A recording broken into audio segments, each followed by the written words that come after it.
तो जो अनादि है, अनंत है, जिसकी सत्ता हर युग में रही है, हम कलयुग के जीव बड़े बड़भागी हैं। आज हम माई के चरणों में विराजित हैं।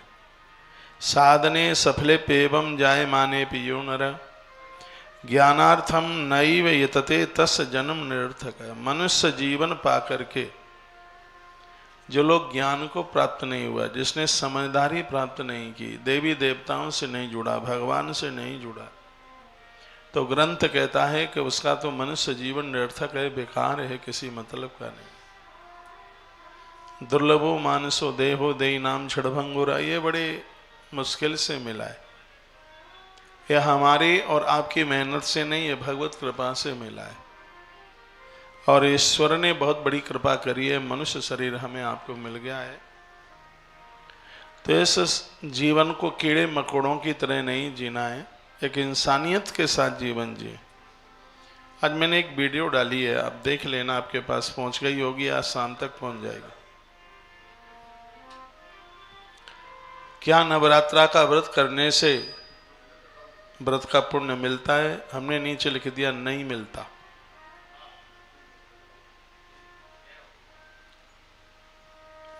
फिर व्रत क्यों किया जाता है? इसलिए किया जाता है क्योंकि इसका पुण्य मिलता है। ये दो बातें हो रही हैं ना, हेडिंग है उसको, क्या नवरात्रा का व्रत करने से व्रत का पुण्य मिलता है? नीचे लिख दिया उत्तर में नहीं मिलता। फिर प्रश्न करने वाले ने पूछा तो क्यों ये व्रत किया जाता है? फिर हमने नीचे लिख दिया इसका पुण्य मिलता है। ये दो बातें हो गई। वो वीडियो आप जरूर सुनिए। वीडियो भले ही छोटी छोटी होती हैं, 10 मिनट की, 8 मिनट की, 7 मिनट की, लेकिन उन 7 मिनट की वीडियो में 7 घंटे के प्रवचन का सार होता है। तो ये प्रश्न किया तो हमने कहा कि इसका पुण्य इसलिए नहीं मिलता कि एक तरफ हम व्रत करें और दूसरी तरफ हम गलत काम करें, अन्याय करें, अत्याचार करें, लोगों को ठगें, मांस मदिरा खाएं, शराब पिएं, 9 दिन के लिए छोड़ दें, कुछ नहीं होता उससे। तो जब गलत काम करेंगे, माल करेंगे, बुरा करेंगे और फिर कहें कि पन्ना पढ़ के, दुर्गा सप्तशती पढ़ के कल्याण हो जाएगा, भागवत पढ़ के कल्याण हो जाएगा, तो फिर तो वो सब पढ़ ही लेंगे, तो सब विमान में बैठ बैठ के चले जाएंगे ऊपर। पहले खूब पाप करो, दुनिया भर के कुकर्म करो, तो वो तो दुर्गा सप्तशती पढ़ के कल्याण हो ही जाएगा। ये साधन इतना सस्ता नहीं है, ध्यान रखना। हमारी पंडित जी की बात हो रही थी आज इस बात के ऊपर सुबह। हम इन्हें बोल रहे थे कि हमने ऐसा पढ़ा है। ये पूछे क्या पढ़ा है? हमने कहा ऐसा पढ़ा है कि नवरात्रा का व्रत करने से पुण्य नहीं मिलता। तो ये बोले तो हम तो कर रहे हैं। मैंने कहा कर रहे हो तो मिलता है। क्या ये दो बातें कैसे हो गई? तो उसी के ऊपर चर्चा हो रही थी। डॉक्टर्स लोग हमें दवाई देते हैं तो परहेज बताते हैं। यदि परहेज न किया जाए तो दवाई बिल्कुल फायदा नहीं करती। सदाचार न किया जाए तो ये पाठ पूजा भी कोई फायदा नहीं करता। उसमें सदाचार की जरूरत है। हम सदाचारी बन करके जिए, हम कुछ बुरा न करें, बुरा न सोचें, वस्तुओं में मिलावट न करें, लोगों को दुख न दें, तो नवरात्रा का व्रत आज किया है तो उसका पुण्य आज ही मिलेगा, कल के लिए नहीं उधार, आज ही इसी समय मिलेगा। तो ये व्रत हमारी वृत्तियों को सुधारते हैं। पूरा देश मुझे विंध्यवासिनी माता की व्यासपीठ से सुन पा रहा है। इतनी ढील नहीं दी है कि हमारे शास्त्रों ने कि खूब गलत काम करो, दुराचार करो और माई का व्रत कर लो सो कल्याण उद्धार हो जाएगा। बुरे काम का बुरा नतीजा नहीं मानो तो कर देखो। उद्धार तो होता है देवी देवताओं का नाम लेने से, लेकिन उद्धार भी थोड़ी ठीक व्यवस्था से हो तो ज्यादा ठीक है। महाराज दशरथ की तरह उद्धार हो, है रावण मार खा के मरता है, महादेव का भगत है, पूजा पाठ करता है, राम का दर्शन हो गया, लेकिन पुतला जलता है, कोई श्रद्धा से उसका नाम नहीं लेता। परमात्मा का नाम हम लेंगे, ईश्वर का नाम लेंगे, कहीं कल्याणकारी तो होगा, लेकिन इस बात को जीवन में कभी भी मत भूलना। एक तरफ हम वही बातें मैंने किसी प्रवचन में बोला था कि पाप तुम करो और पाप धोए गंगा, ये तो बिल्कुल ठीक नहीं है। मैं इस पवित्र व्यासपीठ से निवेदन करना चाहूंगा, आपने रामायण पढ़ी होगी तो आप एक मुझसे प्रश्न भी कर सकते हैं। रामायण में भगवान बोले सन्मुख होए जीव मोहि जबहि जन्म कोटि अज्ञासे तबहि। वो कहते हैं बड़े से बड़ा पापी मेरे सामने आ जाए मैं उसके सिगरे पाप जला देता हूं, लेकिन उसमें भी एक शर्त है। ये बात बिना शर्त के नहीं कही गई। शर्त इसमें यह है कि भगवान पाप तो जला देंगे, लेकिन संकल्प ये लेना है कि दोबारा से अब पाप करना नहीं है। फिर कितना भी बड़ा पाप हो गया देवी देवता सब खत्म कर देंगे, लेकिन बस ये संकल्प लेना है, ये वायदा करना है, अब गलती बिल्कुल करनी नहीं है। मनुष्य जीवन में गलतियां हो जाती हैं, लेकिन उसका प्रायश्चित तभी है कि उन गलतियों को दोहराया ना जाए। परमात्मा ने बड़ी कृपा करी है, हमें और आपको मनुष्य शरीर देवता बनने के लिए मिला है, कीड़ा मकोड़ा बनने के लिए नहीं। जो जिंदगी है मिली है बड़ी अद्भुत है। ज्ञानार्थम नैव इतते तस् जन्म निरर्थक। इस शरीर को पा करके जिसे ज्ञान की उपलब्धि नहीं हुई, ज्ञान का मतलब है मैं भगवान का हूं, ज्ञान का अर्थ है भगवान मेरे हैं। मनुष्य शरीर पा करके भाव न जागा तो उसे राधे माइक पे बैठो, माइक पे बैठो, माइक जब ये ध्यान रखिएगा, यह जीवन मिला है, ये जिंदगी मिली है भगवत कार्यों के लिए, बहुत अच्छा करने के लिए। दुनिया खत्म हो जाए लेकिन हमारी अच्छाइयां कभी समाप्त ना हो। यह कथा का यह भैया बड़ा अद्भुत संदेश है। जहां हम बैठे हैं विंध्याचल निवासिन्या स्थानम सर्वोत्तमोत्तमम, कहते हैं कि दुनिया का सर्वोत्तम स्थान है। यहां देवी देवताओं का सवेरा होता है। माई के दर्शन करने के लिए दरबार में धोख लगाते प्रणाम करते, यहाँ बहुत सिद्ध हैं, यहाँ पर महापुरुष हैं, यहाँ भजन कर रहे हैं। साधना में सिद्धि बहुत जल्दी यहाँ मिल जाती है, क्योंकि इस कलयुग में कम करने पर जो ज्यादा फल देता है वो है विंध्याचल पर्वत है। इसलिए महात्मा लोग यहाँ की गुहाओं में कंदराओं में अनुष्ठान करने को आते हैं। सबसे बड़ी बात है कि माँ बह रही है गंगा माई, और नदियों के किनारे वैसे भी किया गया सदकर्म अनंत गुना होता है। पहाड़ पर माँ बैठी है, पर्वत पर किया गया सदकर्म वैसे भी अपने आप में अनंत गुना हो जाता है। मुझे पूरा देश सुन पा रहा है भगवत कृपा से। मैं उन्हें कहूँगा कि मैंने जो यहाँ से कह दिया कि नवरात्रा करने से कोई पुण्य नहीं मिलता, तो यहीं तक नहीं सुन लेना, पूरी बात को सुनना। हाँ, तो अपराध करेंगे तो व्रत का कुछ भी नहीं मिलता, और सदकर्म करेंगे, कर्म में विश्वास रखिए तो एक एक नवरात्रा आपके लिए हजार हजार नवरात्रा के बराबर हो जाती है। सत्कर्म करना है, किसी का दिल दुखाना नहीं है, खोटे काम करने नहीं है। तो आप फिर समझ लीजिएगा किए गए सदकर्म का अनंत गुना फल प्राप्त होता है। बहुत आनंद आ रहा है। कल की कथा में आप सुन ही रहे थे, कल मार्कंडेय पुराण में एक सती माता की कथा आप सुन रहे थे। उससे पहले मैं बोल दूं, स्वयं माता देवी कह रही है कि मेरा अनुष्ठान कैसे किया जाता है। स्वयं माँ भगवती कह रही है, तो मैया की बात सुन लें। प्रातः उत्थाय सरसी सस्मरेन पद्म उज्ज्वलम। प्रातः जब जागो तो लिख लो, धरती पर मस्तक रखकर प्रणाम करो। जो धरती को प्रणाम करता है, माँ कहती है, वो प्रणाम मेरे ही पास आता है, वो प्रणाम मुझे ही होता है। कर्पूराभम स्मृत तत्रम श्री गुरुम निज रूपिणम। कहते हैं भगवान शिव को, गणेश जी को कपूर के समान जो ज्वल हैं, ऐसे भगवान प्रभु परमात्मा को ध्यान कीजिए, गुरुदेव को ध्यान कीजिए। श्री गुरुम निज रूपिणम, क्योंकि गुरुजनों के द्वारा हमारा जीवन बदला है। अब आपका तो मुझे पता नहीं है, अपना मुझे जरूर मालूम है। हम जो भी हैं वो हम अपने गुरु महाराज जी की वजह से हैं। हमने तो ठीक से जीना उन्हीं की कृपा से सीखा है। चलना, उठना, बैठना, आपसे बात करना उन्हीं से सीखा है।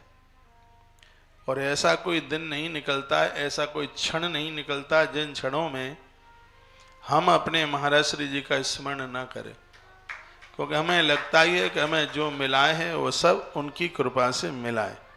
सुप्रसन्नम लस सिरादे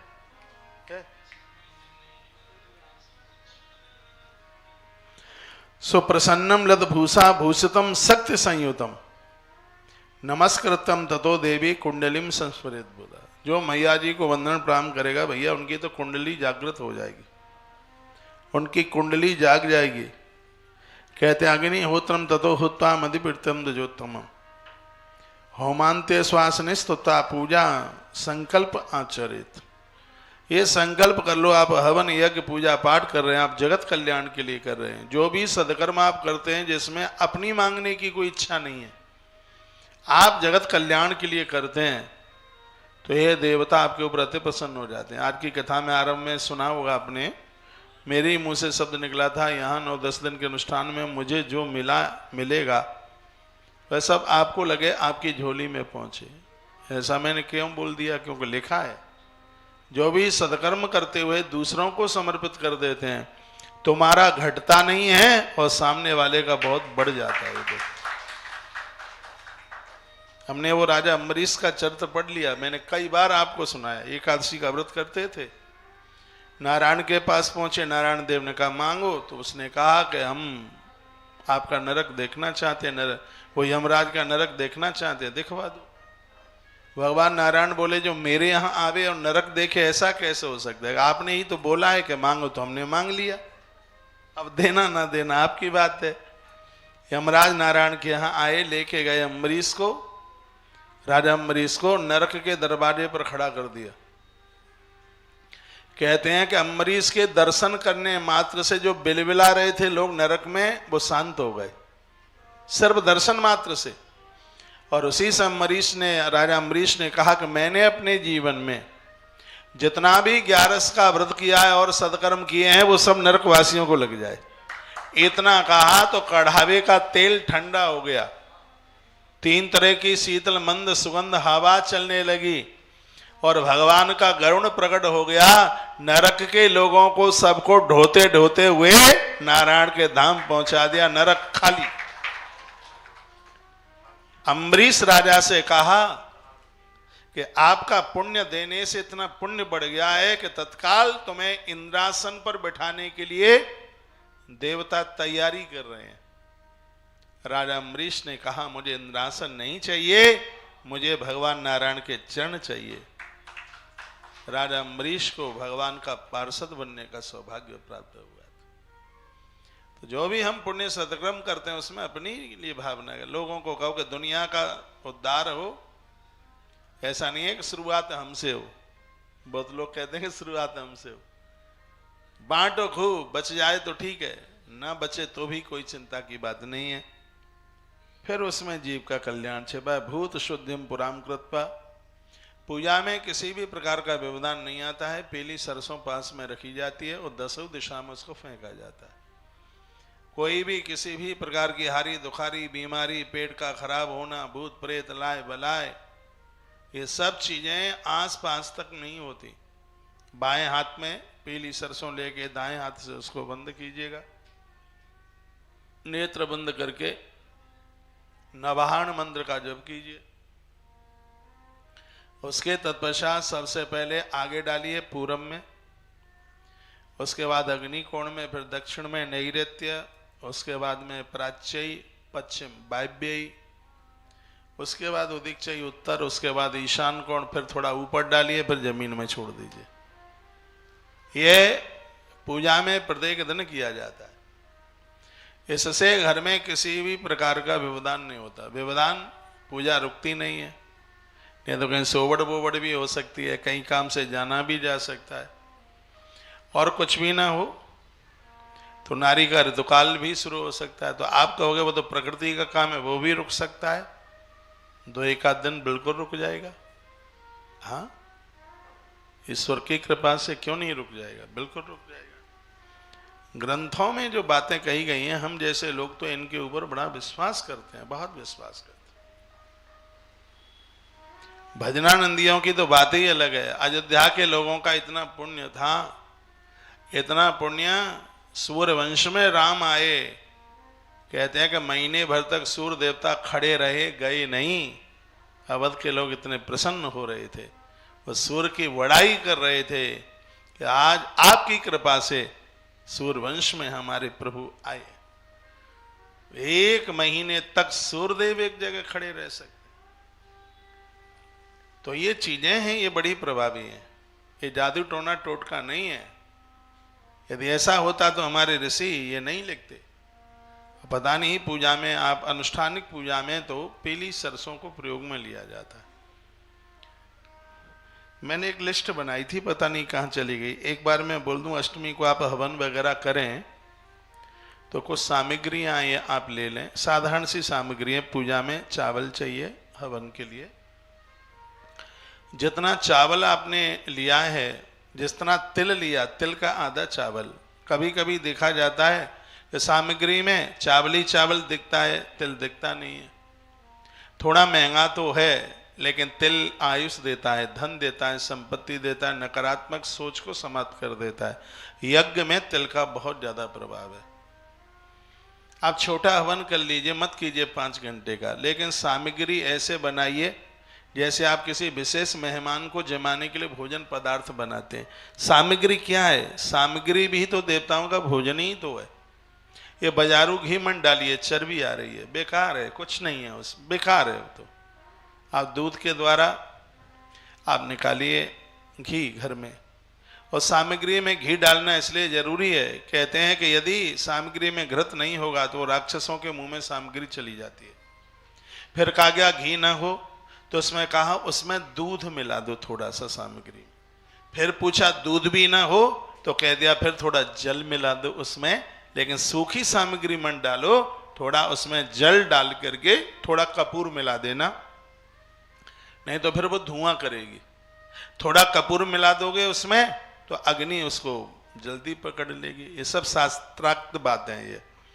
तो जितना तिल उसका आधा चावल, चावल जितना आपने लिया है उसका आधा जौ लीजिए, जौ आपने लिया है उसका आधा मिष्टान लीजिए। मिष्टान में आप गुड़ का बुरादा ले लीजिए, नहीं तो बतासे मंगा करके बतासे फोड़ कर इसमें डाल लीजिए। माता रानी बतासे से बहुत प्रसन्न होती है। खांड मिल जाए वो इसमें मिला लीजिए, लाल चंदन मिला लीजिए इसमें बुरादा, इसमें बेलगिरी जरूर मिलाइए। आंवला का गट्टा, वो क्या कहते हैं, आंवला नहीं है वो, है वो कमल गट्टा, कमल गट्टा इसमें मिला लीजिए। सामग्री को अद्भुत बनाइए। थोड़ा खसखस डाल लीजिए इसमें, जो कि बीमारियों का नाश करता है। खसखस इसमें आप डालें, हो सके तो पंचमेवा डाल लीजिए। और इसमें गिद्दी की छोटी छोटी टुकड़ी जरूर डालिए। लक्ष्मी वर्धक है ये, श्री वर्धक है, घोर कंगाली को समाप्त करने वाला है। तो यह है, तो सामग्री के लिए उसमें घी वगैरह जो मैंने अभी बताया है वह आप डालें। पूजा में कलावा रखें, बिना हाथ में कलावा बांधे हुए स्त्री पुरुष हवन में यज्ञ में ना बैठे। गठबंधन गठ जोड़े के साथ में बैठे। हाँ, आपके गठबंधन हो तो उसका महात्म्य है, उसकी महिमा है। गठबंधन पूजा में प्राय ज़्यादातर ऐसे लोग इतना संस्कृति भूल गए हैं। हम तो देखते रहते हैं, पूजा में आप बैठते हैं, गठबंधन कराते नहीं है। आचार के द्वारा गठबंधन कराइए। घर में बुआ है या बहन है उसके द्वारा गठबंधन छुड़वाइए। जब तक ये गठबंधन है तब तक व्यक्ति गलत रास्ते का चुनाव नहीं करेगा। बाहर का खाएगा नहीं, पिएगा नहीं, सभी मान मर्यादाओं को बना करके रहेगा। गठबंधन हमें ईश्वर की पर्दे के अंदर रखता है। ये तो एक सीमा की तरह है गठबंधन। ये प्राचीन चीज़ों को भूलिए मत। हवन अष्टमी की रात में होगा, आप अपने घरों में भी करेंगे। यहाँ यूट्यूब पर आप देखेंगे। तो पति और पत्नी पूजा में हमेशा पत्नी दाहिनी तरफ बैठती है और पति बाईं तरफ बैठता है। उसमें पत्नी साकल्य की आहुति डालती है, पति घी की आहुति डालता है, हाथ में सुरवा लेकर के। माताएं साड़ी पहनकर, साड़ी भी लाल हो तो ज़्यादा बढ़िया है, काला नीला ना पहनना। वैसे भी चातुर्मास चल रहा है, चातुर्मास में 2 रंग चलते नहीं। पुरुषों के लिए धोती कुर्ता, हाँ धोती नहीं पहन पाते हैं तो पाजामा पहनिए, नहीं तो धोती हो तो और ज़्यादा बढ़िया है। और ऐसे जब आप यजन करेंगे, यज्ञ करते समय हमेशा, हवन करते समय हमेशा मुख पूर्व की तरफ होता है। ये नहीं कि चाहे जहाँ चाहे जैसे आप बैठ जाए, पूर्व दिशा की तरफ मुख करके ही आपको हवन में, यजन में, यज्ञ में बैठना है। जितनी भी तैयारियां हैं वो पहले कर लें। ये नहीं है कि हवन चालू हो जाए तो बीच में रोकें, बाद में खड़े हो करके जा रहे हैं। यहाँ तक कि पूर्णावती का गोला भी पहले से ही पास में रख लीजिए। संपूर्ण सामग्री, लोटा थरिया जो भी है वो सब रख लीजिए। आपके दाहिनी तरफ पर ब्रह्मा का स्थान होगा, नीचे 2 ईंट रखिए, गैया के गोबर से लीपिए, और एक छोटी सी भगोनी में, पीतल की हो ज़्यादा बढ़िया, उसमें पूरे चावल भरिए, 1.25 सेर चावल आ जाए उसमें।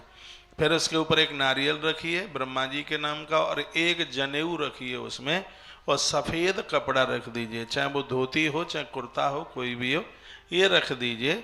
क्योंकि यज्ञ ब्रह्मा जी के बिना पूरा नहीं होता। ये सब सामान उस भगोनिया के सहित आचार्य को दिया जाता है, वो न हो तो मंदिर के पुजारी जी को दे दीजिए। तत्पश्चात जब आप यज्ञ करें तो यज्ञ में सबसे पहले जहाँ से आहुति डाली जाती है वो यज्ञ की योनि होती है, उसमें रक्त वस्त्र उसके ऊपर डाला जाता है। और फिर 1 चम्मच आप घी की आप डालते हैं शुरुआत, तो एक प्रोक्षणी पात्र होता है जिसमें पानी भर के रख दिया जाता है, 1 बूंद उसमें डाली जाती है।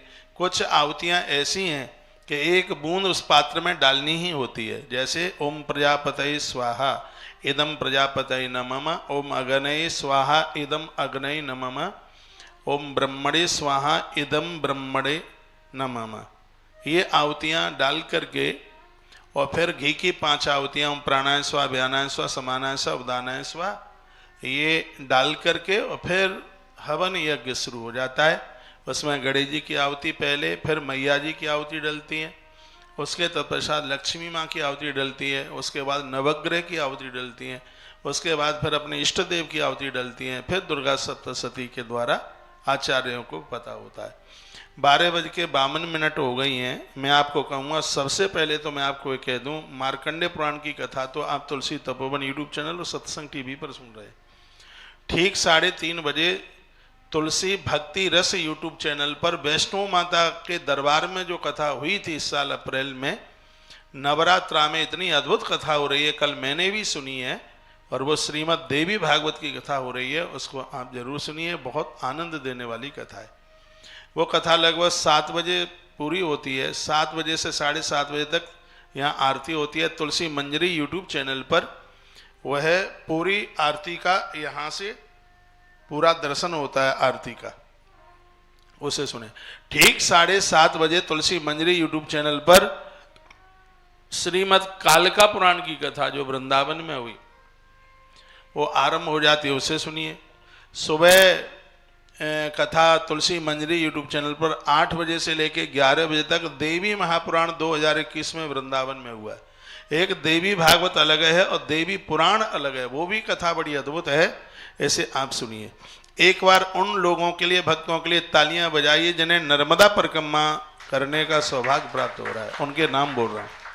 जो मुझे सुन पा रहे हैं, एक बार मैं कह दूं, इस कार्यक्रम से आप चूक नहीं जाना, मानव जीवन सफल हो जाएगा। ऐसी सिर्फ मां नर्मदा है नदियों में, 4000 नदियां बहती हैं देश में, एक ऐसी माता नर्मदा है जिसकी परिक्रमा लगती है, और वाहन से परिक्रमा 18 दिन से पहले लग नहीं सकती। और उसमें हमने तो हर कार्य को एक विधिवत नियम विध किया जाए, उसमें ही श्रद्धा रखी है। इसलिए यह परिक्रमा 14 दिन की नहीं है, 18 दिन की मां नर्मदा की परिक्रमा है, और 3 दिन का कार्यक्रम उज्जैन का 84 महादेव, यह भी बहुत अद्भुत कार्यक्रम है। और अभी मैं इस ग्रंथ में पढ़ रहा था कि माई के साथ महादेव की पूजा बहुत अद्भुत है, और नर्मदा मैया महादेव से प्रकट हुई है, इसलिए हम इस परिक्रमा को महादेव से ही आरंभ कर रहे हैं। पूरा महात्म्य आपको सुनाया जाएगा। सहयोग राशि आपको पता है। जन भक्तों को ये सौभाग्य मिला है। अलका बहन आप नई दिल्ली में रहते हैं, तालियां बजाइए, इन्हें सौभाग्य मिला। मुन्ना लाल जी नई दिल्ली से, तालियां बजाते रहिए। सावित्री कुमारी, बीना कुमारी, 4 लोग दिल्ली से ही हैं, आप बड़े बड़भागी हैं। सतीश कुमार आप ग्वालियर में, ताली बजाते रहिए। देवकी देवी आप ग्वालियर से। सुनीता माता चौरसिया पूना में, ताली बजाइए। रतन गुप्ता जी आप बम्बई में रहते हैं। ममता गुप्ता आप भी बम्बई में।